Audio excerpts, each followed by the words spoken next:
Andrew Plitt here with andrewplitt.com. In this video, we're continuing to look at silk reeling. And in this video, we're going to be looking at more what's going on with the torso of the body in silk reeling movement, since we've already looked at the feet and the legs and how they play into silk reeling. If you have any questions, please leave them in the comments below. Let's go ahead and get started. So something I want to say right off the bat as we get started with this video, and applies to previous videos as well, is the point of these videos, especially the first few videos, is to give you a functional concept of what silk reeling is so that you can actually start to apply it in your practice. And we're not getting so much into like the chi components or the energetic components. That's something we can discuss later on, because we really want to focus on something that's directly applicable, something that you can use in your training that can help develop your Tai Chi. And if we get too into the weeds on details about Qi, I think would be less beneficial than giving you a conceptual framework that you can apply more quickly. In the Taiji classics, it says that focusing on Qi leads to stagnation, and it is your Yi that leads your Qi, or your thought and intention that leads the Qi. So even in that, we see that we're not really supposed to be focusing on the Qi itself. We need to be focusing on the intention and the correct concept of movement, and that intention will lead the Qi where it's supposed to go. So this is why I think it's more important to understand the concepts. And I think this is probably one of the bigger errors that we run into in Tai Chi training. And something that I struggled with very early in my training was focusing too much on Qi and feelings of Qi, and getting too wrapped up in that. And that's something that comes with training.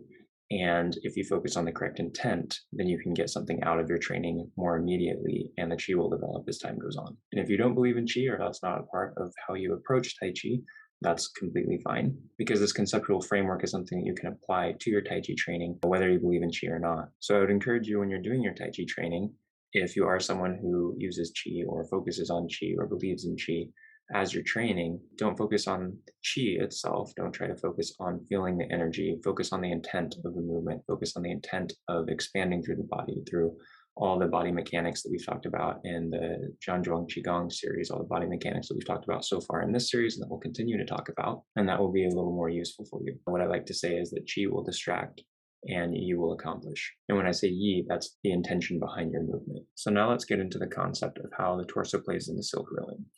So the first thing that we need to think about is this concept in Tai Chi that the power is generated in the feet, directed by the waist, and manifest in the hands or the fingers. So with that saying, a lot of times it's described, and I've described it this way in the past before, is that you think of that force that you're creating moving up through the body and out the hands as an expression of that force on the ground. Now, I've talked a bit about in this series, and I've talked about a bit in the Zhuang Qigong series, how you want to think of motion coming from the lower dantian, going down the legs, and then up the spine and out from there.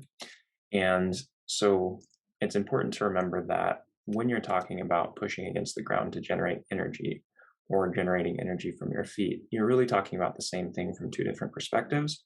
So whether you're thinking of pushing down from the lower dantian into the ground, if the ground wasn't there, you wouldn't be able to generate any force going forward, right? So if this person, the skeleton, is standing out in space and he pushes his leg down against nothing, well, he's not really going to be generating any force in the opposite direction that he could apply the same as if he was standing on the ground.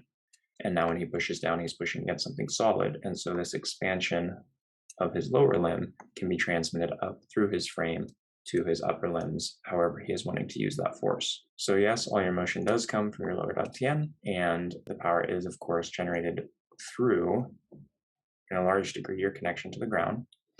And it is directed by the waist. And this is where we're going to start talking a little bit about how silk reeling ties into this motion, this direction through the waist, and expression through the hands. And I'm not expecting to get to the expression in the hands in this video, but eventually we will get there. I think today we're just going to focus on the torso. So the first thing we need to think about is what this skeleton looks like here. We notice that there's one column right here that's supporting everything that's attached to it: the head, the arms attached through the shoulder blades and the collarbones here. And all of that is balanced on this lower back and on this spine.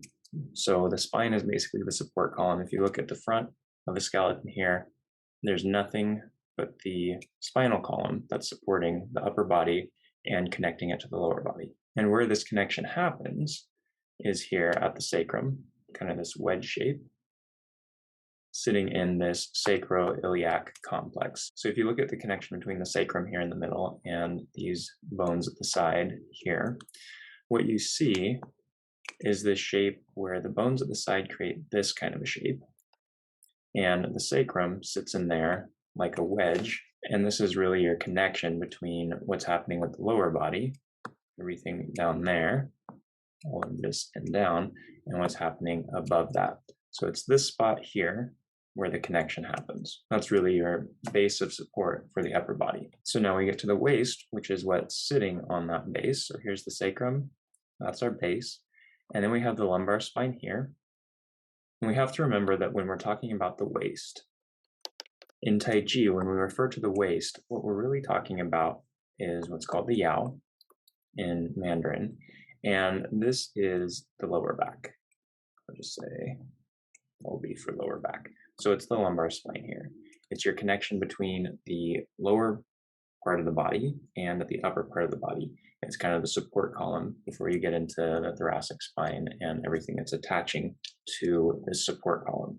And as we think of the spine as the support column in the body, we can also think of this as our axis of rotation for the upper body.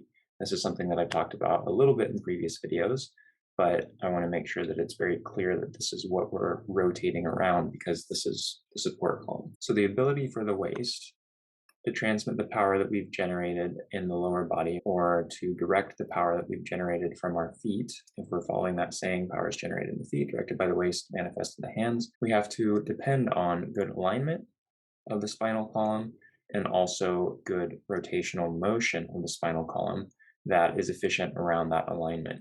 So you wouldn't want the spine to be doing its rotation in a shape like this, because what you're going to get is a very kind of wild, less stable, less balanced rotation. If you can do that rotation with the spine as close to neutral as possible, and that's not negating the natural curvatures of the spine, because that's a functional position for the spine, but it's bringing it as close to its ideal functional structure as possible to get that power generation or that power transfer from the lower body, from the feet to the connection point here at the sacrum, up to the upper body, and out to the hands so it can be manifest. So this is why something like Zhang Qigong, where you're focusing on just creating that correct structure, is so important to your Tai Chi training and such a foundational practice for you to be able to even do silk reeling and to do it correctly and to do it in a way where you're getting the most out of it, because you're training the correct alignment, the correct structure of your body so that all of this motion can happen like it's supposed to. This is also why practices like push hands are so important, because when you're doing Zhang, it's possible for there to be errors. It may feel like your spine is straight, and what's actually happening is maybe your spine is coming off to the side here. Maybe your head's a little too far forward, or when you stand, you tend to do that with your back because of muscular strength imbalances or a number of other things. And so what you're doing is your body's telling you, yeah, you're straight up and down, everything's aligned like it's supposed to be. And maybe it's not so much of a misalignment in your structure that people looking at you from the outside could really see it easily. But as soon as you have someone pushing on you, then instead of you being able to transfer force up from your feet and out, or be able to take that force that they're generating down the spine and transfer it all the way down into the ground, instead of letting it push you over, what's going to happen is it's going to come and it's going to hit that spot and get locked up, and then it's going to let them push you over. So this is where all of these training modalities, all of these exercises in Tai Chi play in. They're all really looking for ways to enhance your ability to find the correct structure, to hold the correct structure, and to transfer power through your body, either from an opponent to the ground or from what you're generating into an opponent, and do it in a way that is most efficient and most going to keep you in control of your center, like we've talked about in other videos. So none of that information was really new if you've seen some of my other videos. If it is new to you, then I hope you will check out some of my other videos that discuss some of these concepts in a little more detail. But the next thing I want to talk about is what allows the body to rotate. And in Tai Chi, we really like to say you use